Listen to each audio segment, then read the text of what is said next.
Hey guys, today I want to talk about how long $100,000 will last in the Philippines to survive.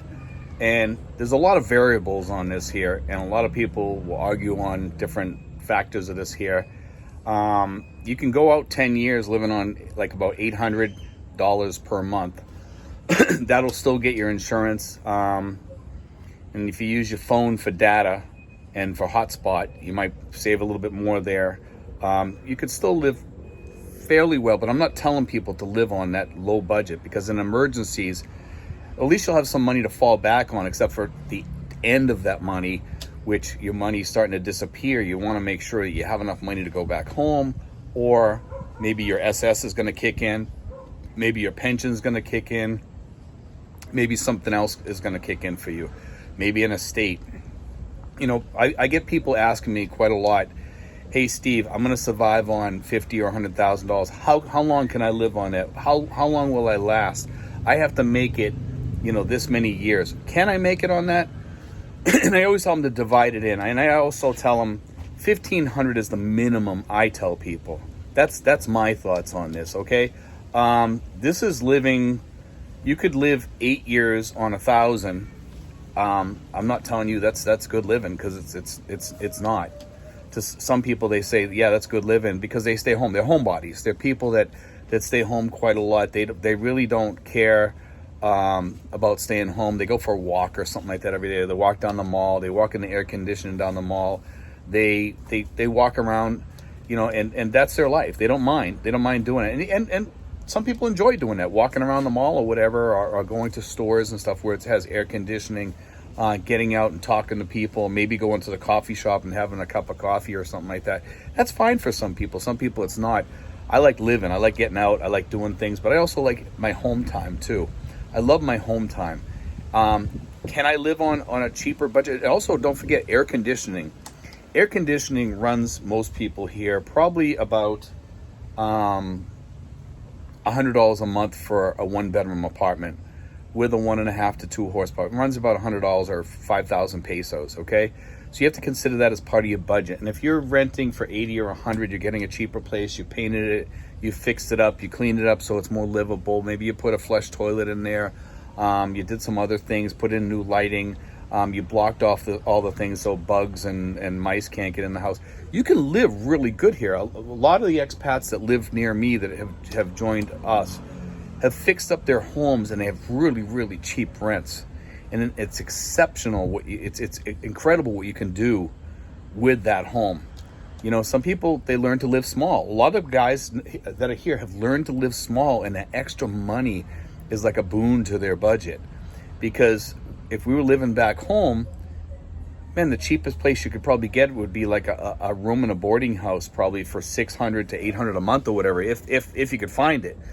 But you'd probably have to pay $1,500 to $2,000 in the Boston area for a 1-bedroom or a studio, and that's not even in a nice town or a upscale town. It's in a regular town, maybe even in a low scale town, a place that you probably wouldn't want to live or whatever. But you definitely have a different style of living here. And yes, you can live here on $100,000 for like anywhere from 8 to 10 years, but you're gonna have to really crank down that living that you're used to living, and just learn to live cheaper, learn to live differently. You're going to have to learn to eat differently. A lot of that might be rice diets, things like that. Some people cannot get used to that. I like going out to eat. I like having a steak once in a while. I like having my American food at home. I like mac and cheese with asparagus. I like having, things like that, grilled cheese and tomato. I like having my salads. I like having my teas, my American teas. I like, chamomile tea. I like ginger tea. I like drinking my Coke once in a while, ginger ale, things like that. My cereal, my granola. I love my cereals. These things cost a little bit more money over here to get cereals over here, like Cheerios and things like that. And it's hard to get fresh milk. I drink Nestle's milk over here. It comes in quarts, and it's that ultra pasteurized, they call it, and it lasts for like about 6 months or something like that on the shelf. 6 months to a year, I believe. I think it's 6 months. And once you open it, the clock starts ticking that it'll last maybe a week or 5 days or something like that. And it's good milk. It is good milk. It taste almost like regular milk to me, anyway. I mean, I'm a big milk drinker. Used to be you get like that a slight burned taste in some of it, and lately I'm not sure what they're doing to get rid of that, but I don't taste it anymore, and I don't. It may be because I've gotten used to the milk here or whatever. But I want to say this: if you're gonna come here and you're gonna live cheap, find a place that you can live in peace. Don't. A lot of people look in the wrong places. They look in crowded places for these $60, $80, $100, $120 places. And they don't have peace because there's chickens, there's roosters, there's people playing karaoke. Go to a place that's on the edge of town. On the edge of town. Or maybe on a road that's kind of untouched. It's not built up much. Look around and see what's out there. You know, talk to other people in the neighborhood. Get to know your neighbors and stuff. You know, and some people can put up with certain amounts of noise here, and you can also get white noise machines to you know, kind of drown out some of that noise that you don't like to hear and stuff. But when you're out there looking, you know, make sure you have an eye. What can I do to fix this apartment up? How much is it going to cost me? If it's going to cost me $100, $200, $300, $400 or less than $500, that's fine. You can put an AC in there or whatever you want. You can do all kinds of things to these places, and you can fix it up. And, you know, put your own furniture in there, or some places you can get furnished.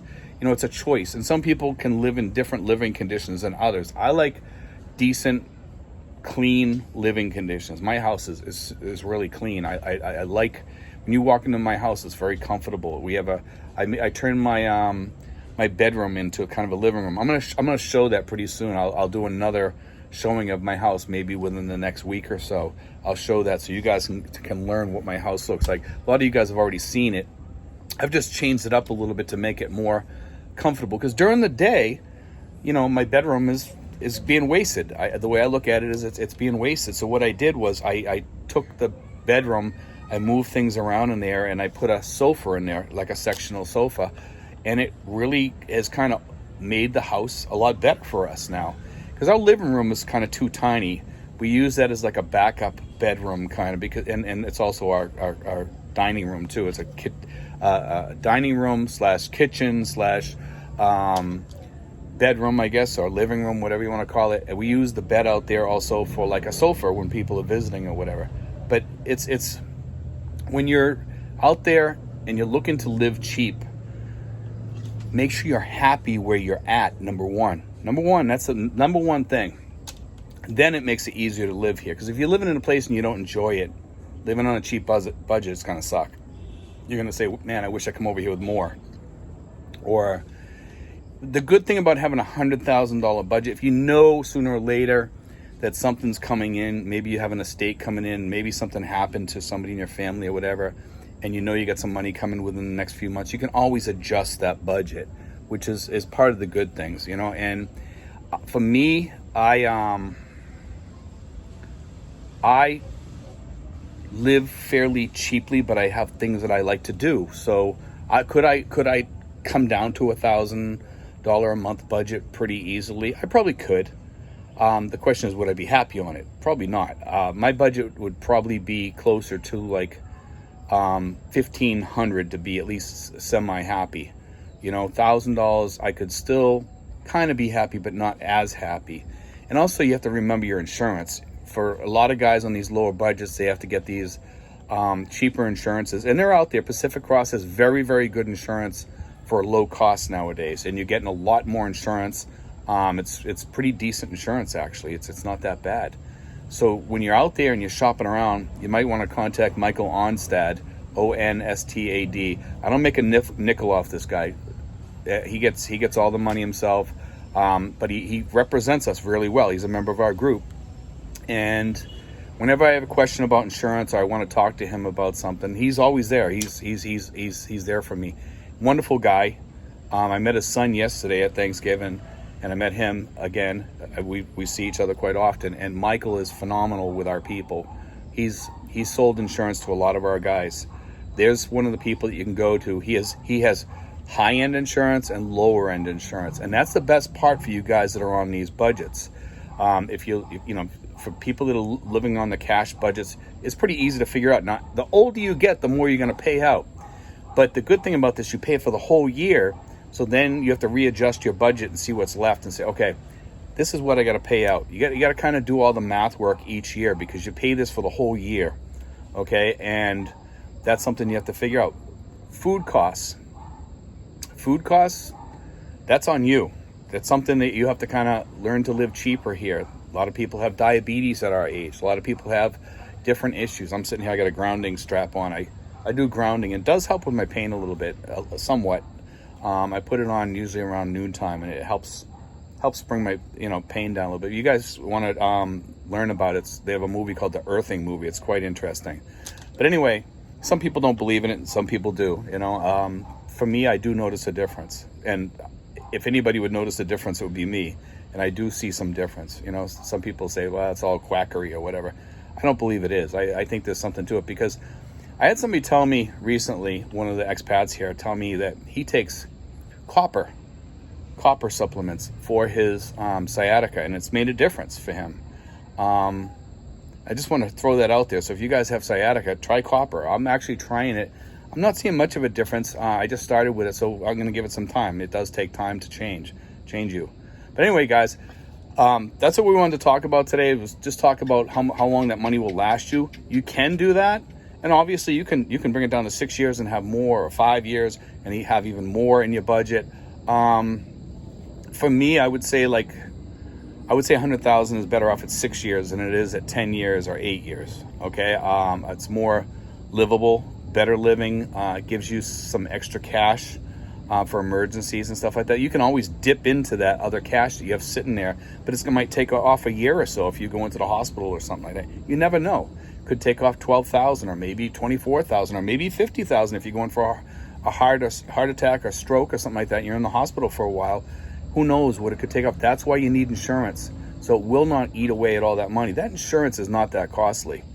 Think of it that way. Anyway, guys, God bless. I hope that helps a lot of you guys that are thinking about coming over here on cash and then going on Social Security. I hope that helps you guys to understand the way things are over here. God bless, guys. Take care.